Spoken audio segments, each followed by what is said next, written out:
They were the most dangerous place to stand in all of Nazi Germany. One gun, 10 men, and a survival rate so brutally low that only 1 in 5 lived to see the end of the war. Why did the crews of Germany's flak guns die at such horrifying rates? How did a cannon built to shoot at bombers become the most feared tank killer on Earth? And what kind of fire control system made this weapon feel like it came from the future? This is the brutal, unbelievable story of the weapon Allied pilots hated and the crews who paid for every shot with their lives. When the 1930s began, Germany wasn't supposed to be building weapons. The Treaty of Versailles banned them from developing tanks, aircraft, and heavy artillery. But the German army had no intention of obeying.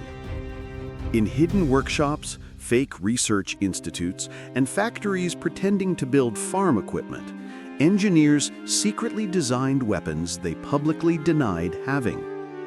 Their top priority was a gun that could reach the new generation of high-altitude bombers, planes flying too high, too fast, and too far for existing guns to touch.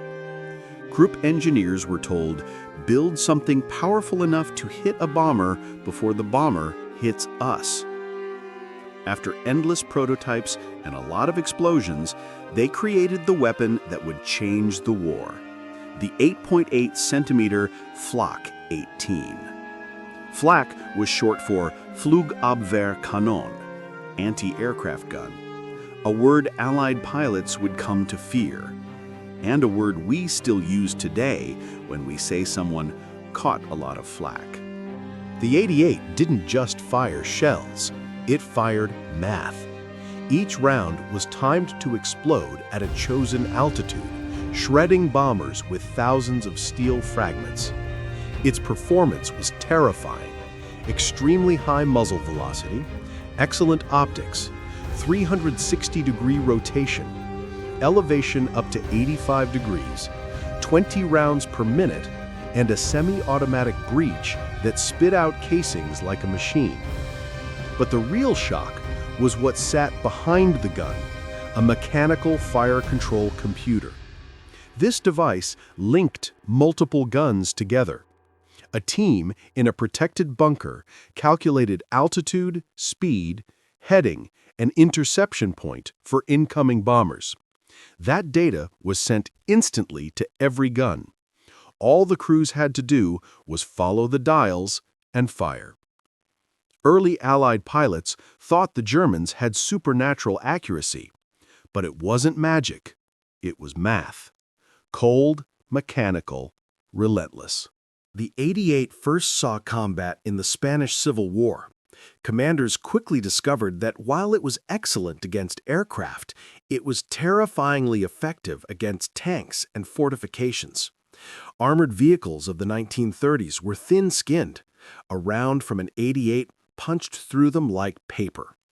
But the true shock came in 1940. During the Battle of France, British Matilda II and French Char B-1 tanks crushed German lines. The standard German anti-tank guns couldn't stop them. Rommel, realizing disaster was moments away, gave a desperate order: lower the barrels, fire at will. The 88s tore through British armor from distances where the British couldn't even return fire. Rommel later said the battle was saved by our reliable 88s. From that moment on, the Germans understood what they had created. This wasn't just an anti-aircraft gun. This was a weapon for every battlefield. On the Eastern Front, the 88 became a legend. The Soviet T-34 and KV-1 tanks were nearly invincible to most German guns. Panic spread. Commanders once again called for the 88s. At extreme range, sometimes over 2 kilometers, the 88 pierced Soviet armor with ease. Tank crews described watching their shells bounce off German Tigers, only to be destroyed seconds later by an 88 round. The gun earned such a terrifying reputation that Allied crews sometimes abandoned perfectly working tanks simply because they believed an 88 was firing at them. But now comes the darkest part of the story. Yes, the 88 was deadly, but for the men who served it, it was almost a death sentence. The reasons were brutal and stacked on top of each other. First, they were priority targets. Allied bomber crews were instructed to destroy the FLAK first, every single time. The 88's silhouette was easy to spot from miles away. Its muzzle flashes and smoke trails made it even easier. Second, their positions were predictable. FLAK guns were placed around factories, rail yards, bridges, and cities. Bombers always hit the same targets, which meant the gun crews had to stand there again and again, waiting for the next wave. Third, they fought in the open. Most 88s sat in fields, on rooftops, or along roads, exposed, unprotected, and visible. Fourth, they were hit by everything the Allies had: high-explosive bombs, incendiaries, fragmentation bombs, and special FLAK suppression bombs designed specifically to shred gun crews. Then came the fighter bombers, P-47s, Typhoons, and Mustangs, diving low and ripping the crews apart with .50 caliber fire and rockets. Fifth, Germany ran out of experienced men. By 1944, most trained gunners were dead. Their replacements were 15- and 16-year-old boys, elderly reservists, wounded soldiers pulled from hospitals, and women operating radar and communications.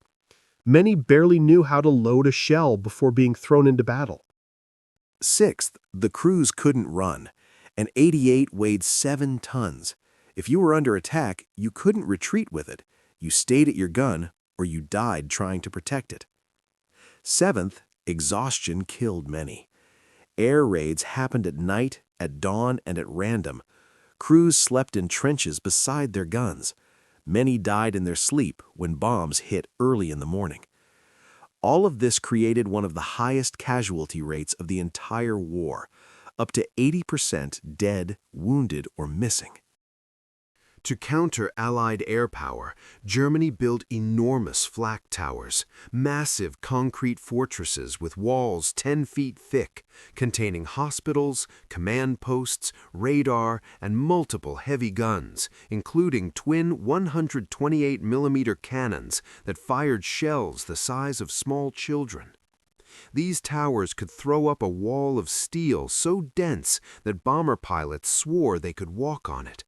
But there weren't enough of them to change the war. As Germany collapsed in 1945, FLAK batteries became last-stand positions. In Berlin, some crews fired until they ran out of ammunition. Others fought Soviet infantry at point-blank range. Only a fraction survived. Those who did often said the same thing: we weren't the hunter, we were the bait. The 88 was one of the most feared weapons of World War II, but behind every shot, behind every black puff of FLAK in the sky, were crews who stood in the open, firing at enemies they could barely see, knowing each day might be their last. A gun can be terrifying, but the story of the people who served it, that's where the real horror and the real history lies.